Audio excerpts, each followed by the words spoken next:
A paz do Senhor, meus irmãos. Louvado seja o nome do Senhor. Glória a Deus por essa oportunidade que nós tivemos aqui.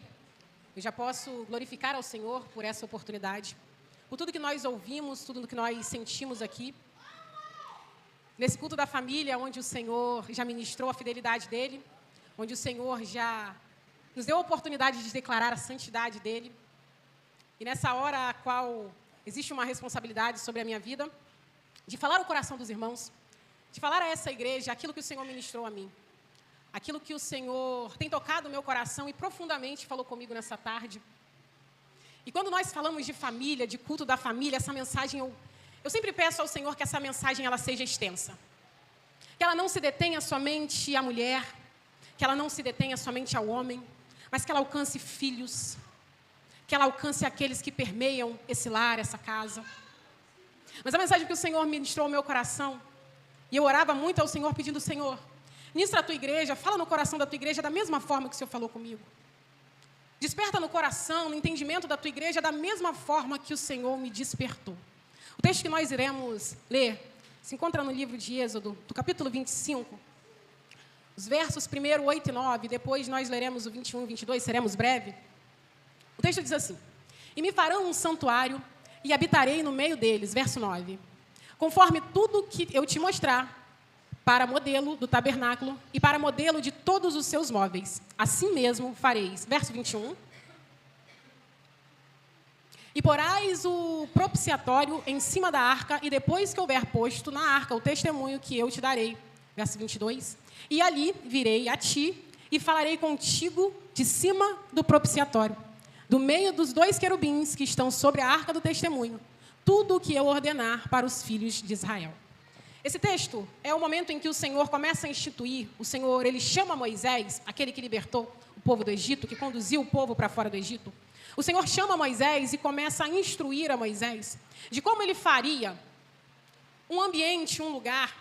O Senhor ensinando Moisés a construir uma arca. Ele dá a medida, ele dá a largura, ele dá a altura. O Senhor é tão específico falando com Moisés em como ele deveria fazer a arca, que o Senhor diz até de que material, de qual seria a madeira. Ele fala que seja madeira de acácia. Depois de pronta, envolva por fora e por dentro de ouro. O Senhor não se limita a isso, o Senhor começa a dizer: e em cima dela faça assim, assim e assim. O Senhor ele é muito específico quando ele dá essas dimensões. Cada simbolismo, nós não temos muito tempo para adentrar eles, mas nós precisamos entender o quão específico Deus é quando Ele começa a instruir a forma. O Senhor também instrui o lugar onde a arca deveria ser depositada. O Senhor dá as medidas, Ele dá qual material deveria ser tirado, a cor das cortinas daquele lugar. O Senhor é totalmente específico com Moisés. Helena, mas por que tão específico um lugar, um ambiente, o que para nós, humanamente olhando, é uma caixa, muito bonita, mas uma caixa para guardar coisas? O Senhor começava a mostrar a Moisés ali a importância, o significado, o valor dessa arca. O texto mais à frente ele vai dizer que o Senhor iria se comunicar com o seu povo através daquele lugar. Ele diz que Moisés deve guardar dentro dessa arca as tábuas do mandamento, o estatuto, aquilo que Deus deixou para aquele povo. Obedeçam isso, isso, isso. O Senhor manda que ele guarde lá. Depois o Senhor manda guardar também a vara de Arão, com a qual ele faria diversos feitos e maravilhas. O Senhor diz: guarda lá também. O Senhor pega coisas importantíssimas e manda que ele guarde naquele lugar. Mas o Senhor também deixa muito claro para eles que aquela arca, ela estaria simbolizando a presença do Senhor. Estaria simbolizando uma aliança que Deus havia feito com aquele povo. Então o cuidado, o motivo de Deus ser tão específico com essa arca, com como fazer, textos seguintes vão dizer como manusear essa arca. A presença do Senhor, óbvio para nós tão importante, mas tão poderosa, tão majestosa, que o Senhor instrui até mesmo como carregar. E o Senhor diz: não toque na arca. Faça nela, nos 4 pés, 4 argolas. E coloque um poste, um bastão, um varal, para que carreguem esse bastão sem tocar na arca. E nunca tirem dele esse varal, para que vocês não toquem na arca. mostrando, além da importância do simbolismo, mas a glória de Deus, o poder de Deus, a majestade de Deus contido naquele lugar. E assim foi feito durante muito tempo. Havia um lugar específico, apenas pessoas específicas se chegavam ali para falar com o Senhor, para se relacionar com o Senhor, porque de fato ali estava a presença do Senhor. Ali era um momento de manifestação onde Deus falava, onde alguém específico, separado, entrava e tinha comunhão com o Senhor, conversava, ali o Senhor instruía. Sim, na arca. Só que passado o tempo, essa arca ela foi tomada num dado momento. O povo de Israel saiu para uma batalha e acabou saindo derrotado dessa batalha. Entristecidos, insatisfeitos, inconformados, eles voltam. E eles chegam diante do tabernáculo onde a arca estava e eles dizem: vamos levar a arca conosco. Vamos levar conosco porque aí teremos vitória. Eles tinham acabado de ser derrotados. Então alguém tem a brilhante ideia: vamos lá pegar aquilo que o Senhor santificou, separou, deu total importância e vamos levar conosco para o campo de batalha, para a guerra. E é nesse momento que, além de perder mais uma vez a batalha, a arca da aliança, ela é tomada pelos inimigos de Israel. Ela é levada. Queridos, começa aí uma trajetória, um período, um tempo, onde Israel já não tinha mais aquele lugar onde o Senhor separou para falar, para instruir. Nós podemos entender que os mandamentos, as instruções, o instrumento de grandes feitos e milagres já não estava mais sobre a posse daquele povo. Ele tinha sido tomado, tinha sido levado. A presença de Deus se foi.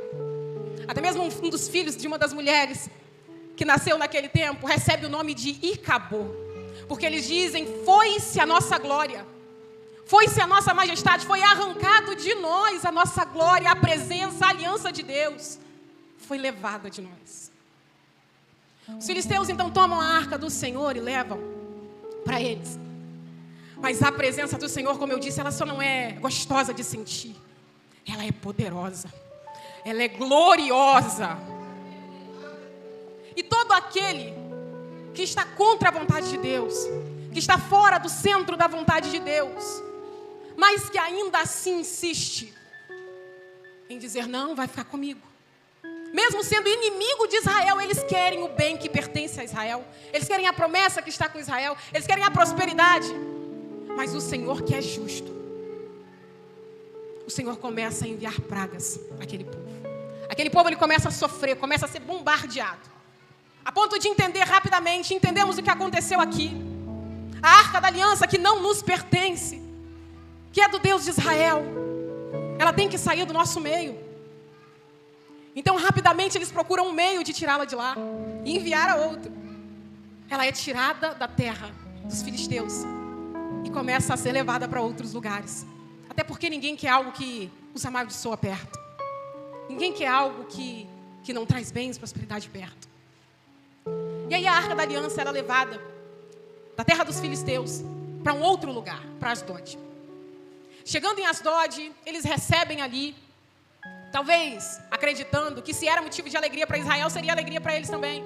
Mas da mesma forma como aquele povo não amava o Senhor, não conhecia o Senhor, não era temente ao Senhor, as coisas que estavam dentro da arca não tinham valor para eles, eles nem talvez entendessem o significado para eles.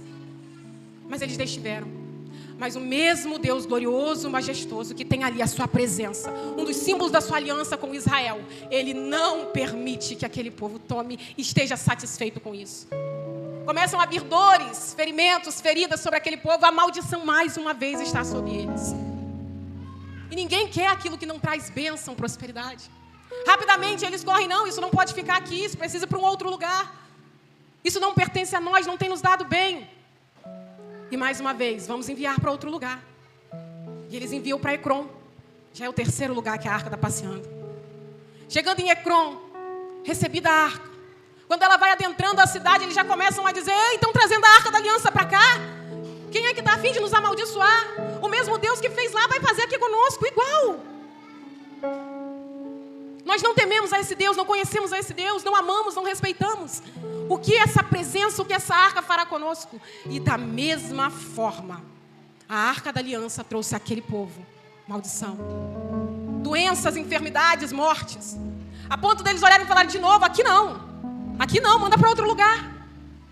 E levaram para um outro povo, para um outro lugar. Essa arca chega a Bet-Semes, e eles recebendo ela ali, eles pensam: opa, chegou motivo de bênção. Será bênção para Israel? Será coisa boa para eles? Se eles gostavam, se eles rememorizavam aquilo que Deus tinha dado para eles, será bênção para nós. Vamos guardar, vamos ficar conosco. Mas da mesma forma, se não era o ambiente que Deus tinha preparado para ela, se não era o lugar que Deus queria que ela estivesse, se não iria cumprir o propósito que Deus queria, ali também não era lugar de bênção para aquela arca. Mais uma vez, se repete o cenário. A arca estando presente naquele lugar, torna-se de novo lugar de maldição. Até que eles entendem: esse não é lugar. Entrega de novo para os donos. Entrega para quem ela pertence, para quem ela tem um significado. Vamos tirá-la daqui. E aí então eles decidem enviá-la a Kiriat Jearim. E ali sim havia um povo de Israel a quem essa arca pertencia, a quem ela tenha sido destinada. E eles receberam com muita alegria: temos de volta a arca da aliança. A vara de Arão, os testamentos, os estatutos de Deus, ela está conosco de volta. A alegria foi tanta, queridos, que eles não se contiveram e abriram a tampa da arca. A mesma que o Senhor disse: nem toque nela, carregue pelo bastão, pelas argolas, para que não toque. E todos esses que tiveram esse contato próximo, fora daquele instituído por Deus, foram fulminados. E até mesmo esses, a quem tinham até um certo direito de ter a arca por perto, eles disseram: quem poderá com esse Deus? Quem estará diante dele, da presença dele? Porque é gloriosa, é majestosa. E então eles chamam alguém a quem eles julgam que possa receber a arca. Eles direcionam a arca à casa de Abinadab. E prontamente, já entendendo o que estava acontecendo, eles consagram o filho dele para cuidar da arca, como o Senhor tinha instituído. Eles falam: olha, separa ele para ele cuidar da forma que Deus instruiu. Então ele é consagrado, separa, se leva a arca e fica na casa de Abinadab por 20 anos. Não se ouve falar que houve praga, maldição, enfermidade. A arca esteve na casa de Abinadab por 20 anos. Até que Davi assume formalmente o seu reino. Ele começa a guerrear, a lutar, a vencer batalhas. E chega um momento em que Davi se lembra e ele diz: eu vou trazer novamente a arca do Senhor para Jerusalém. Eu vou trazer ela para um lugar onde ela nunca deveria ter saído. Ela precisa estar aqui, onde o Senhor instituiu, onde o Senhor fez um tabernáculo para ela. E vai Davi, todo feliz. Prepara ali mais de 30 mil homens. Prepara ali especificamente uma carroça com bois novos. E diz: agora eu vou lá buscar a arca e vou trazer para o lugar onde ela nunca deveria ter saído. E vai Davi, certo de que estava fazendo tudo conforme deveria. Chega na casa de Abinadab, pegam a arca, depositam em cima da carroça e vem trazendo novamente para Jerusalém. Só que no meio do caminho, um dos bois que carregava a carroça, a qual a arca estava em cima, ele tropeça. E nesse tropeçar do boi, a carroça chacoalha a ponto da tampa da arca se abrir. E um dos homens que ajudavam a conduzir, a trazer, tentou cobrir, pondo assim a sua mão em cima da arca. A arca do mesmo Deus, majestoso, glorioso, um Deus onipotente. E eu gostaria que você gravasse isso: um Deus onipresente. E esse homem também, por tocar indevidamente na arca da aliança, ele é fulminado. A presença de Deus, ela não pode ser contida, queridos. Então Davi, entristecido, porque vê o que acontece com um dos seus homens que estavam ali tentando trazer novamente a arca, ele diz: essa arca ela não pode voltar agora, ela não pode voltar assim. Vamos deixá-la em algum lugar seguro, para que então, depois de tudo pronto, conforme manda o figurino, conforme as instruções de Deus a Moisés, nós voltemos e apanhemos.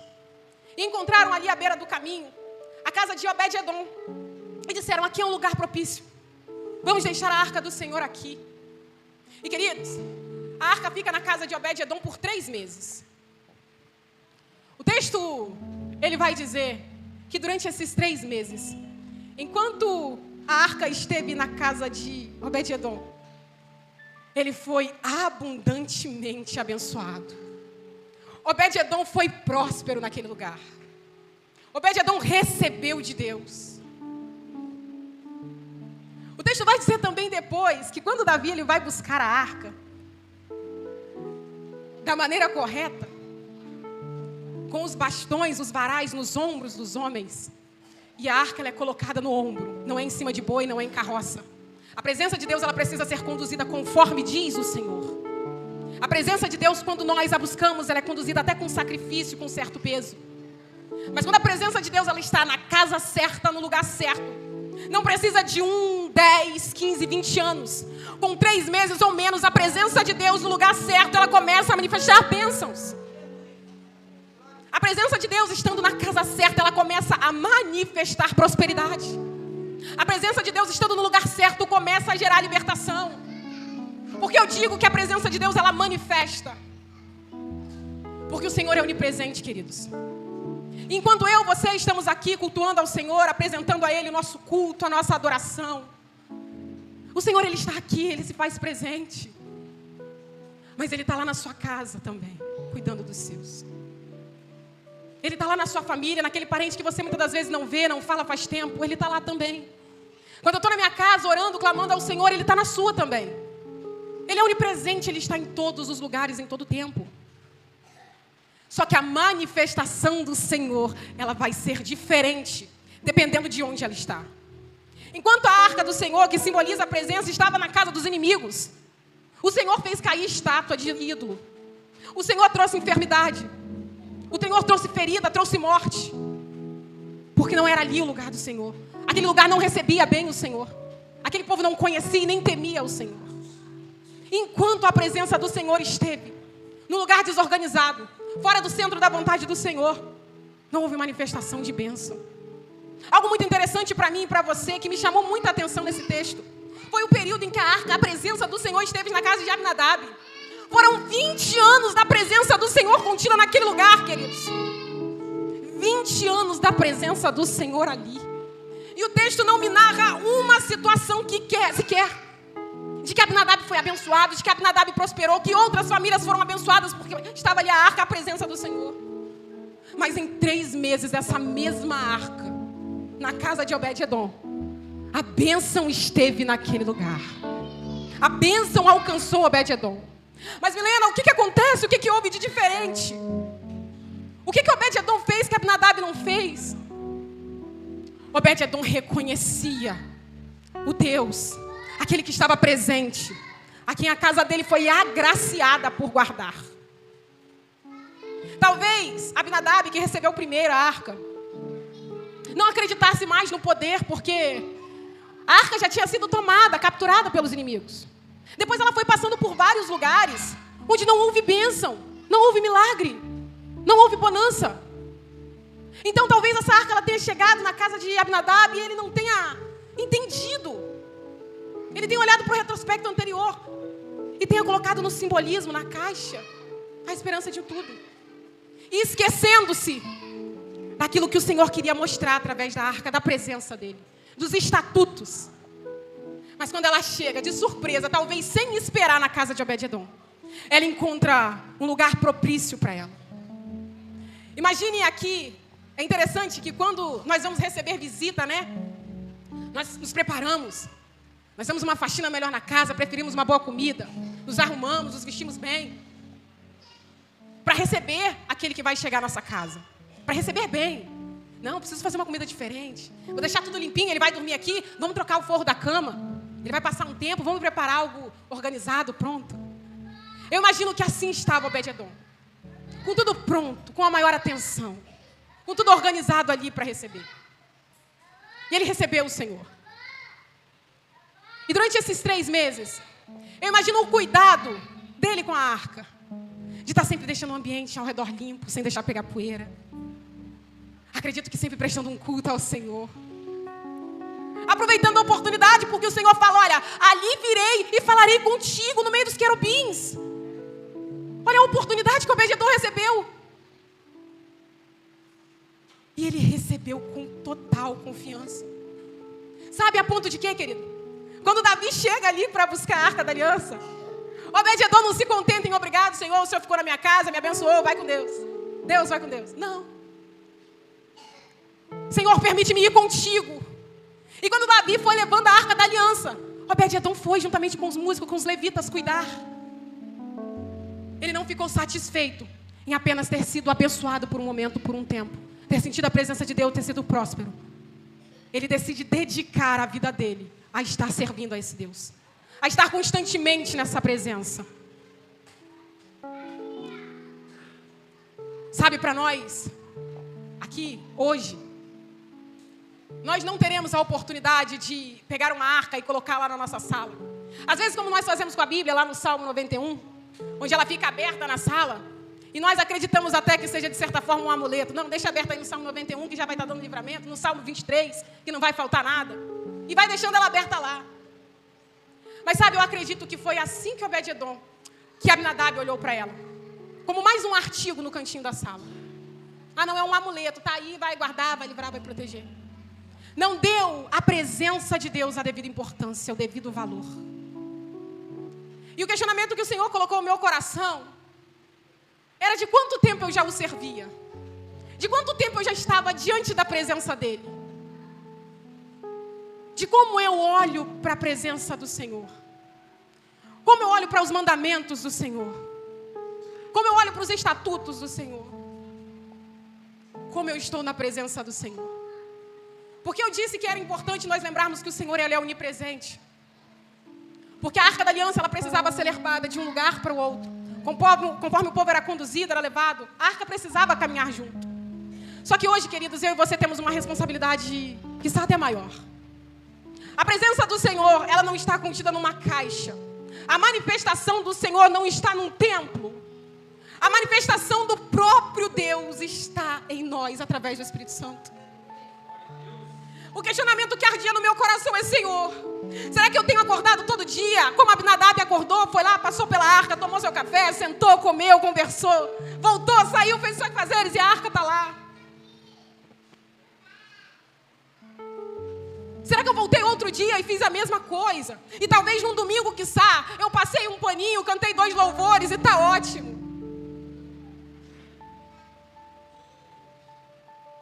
A pergunta para nós nessa noite, queridos, é: em qual casa a arca do Senhor está, quando Ele está na nossa casa? Quando eu cheguei aqui, o presbítero Vitor levantava para nós uma questão: qual culto nós ofereceremos ao Senhor? O culto de Abel ou o culto de Caim? O que me fez confirmar o que o Senhor queria saber de nós, o que o Senhor queria de nós. A partir do momento em que nós saímos aqui desse ambiente maravilhoso, propício que a presença do Senhor venha e se manifeste. Não só esteja, mas se manifeste. Trazendo cura, trazendo libertação, prosperidade, abrindo porta. Mas para que casa essa presença é levada?